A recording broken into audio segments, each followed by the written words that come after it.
I was supposed to post or film this last week, but I apparently had to process this very heavy topic also. So, this is the first unboxing live questions. Yay! And the question is, what is grief like? So it says here that grief is a response to loss or deep sadness caused by someone's death. Is real. I can testify that this thing called grief is very real.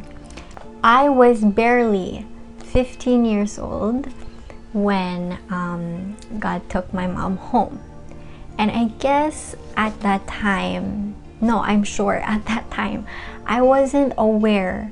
I was uncertain of the concept of death. It was so unfamiliar to me. It was so alien to me. My dad finally told me that my mom was dying. And I remember it so well because I cried so hard, even though I didn't really know what that implied. What happened was we were transferred to a place called a hospice. They're not going to treat you, but there are nurses there who will help you, caregivers who will assist you and just make everything comfortable. And when the Lord finally took my mom home, well, a lot of people came rushing through the internet. There was already Facebook at that time, and everybody was sharing their condolences. People were calling non-stop. I knew the template. When people told me like, how are you, or people would extend their condolences, and I was so busy. We were at a funeral here and people were talking to me here, and I was just I felt like I was floating. I couldn't really process what was going on. Completely distracted myself just so that I would not think about my loss and my grief. So I worked so hard on my grades. I was a senior then, and I wanted to do so well. I wouldn't think about it, and then suddenly we were here in Manila, and all of a sudden people that I knew here, I had to explain to them, or I had to put up a front, pretend I was okay.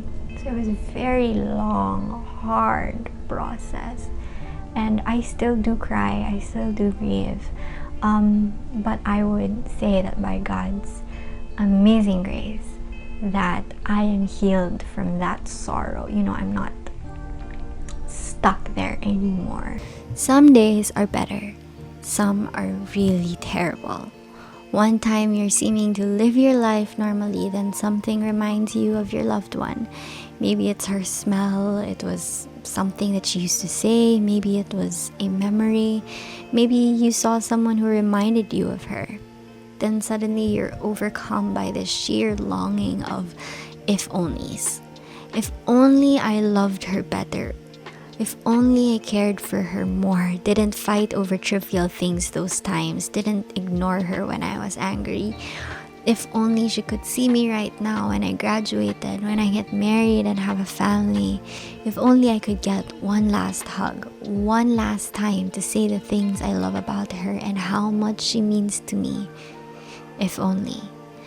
And those moments are normal. These are human emotions and responses to the pain of missing someone. But take heart, for time may not heal all wounds, but God will mend that grieving soul. He will envelop you in a warm embrace and cradle you in His loving and gracious arms.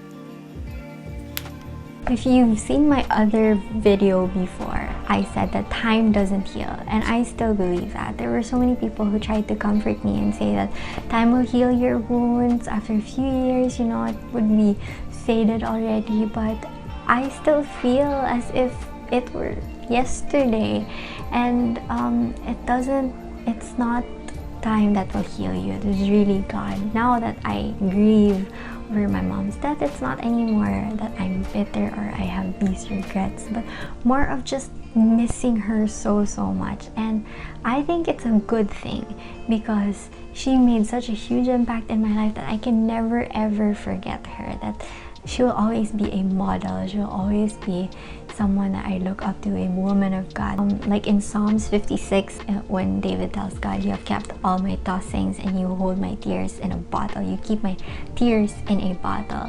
And it might not be literal, but it's something allegorical or something that illustrates that God will never forget, or He knows every single tear that drops from your eyes, and every single pain, every emotion, every hurt, every little thing. God knows and He remembers it. I can really testify that I have felt God's embrace so real and so powerful in my life that I can even be thankful that I went through that our family went through that. And something that has been so real in my life is that, our mourning is not the mourning of the world.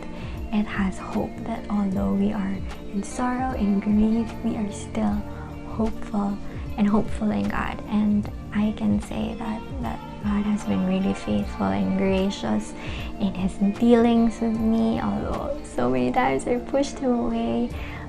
In your grief, don't be paralyzed. Don't let grief paralyze you. Let grief instead bring you closer to God. And I can say that it is one of the most wonderful and beautiful things you can ever experience in life. And so that's the first unboxing life's questions with moments of impact. Bye!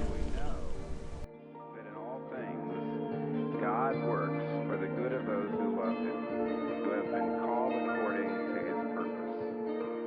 For those God foreknew, He also predestined to be conformed to the likeness of His Son, that He might be the firstborn among many brethren.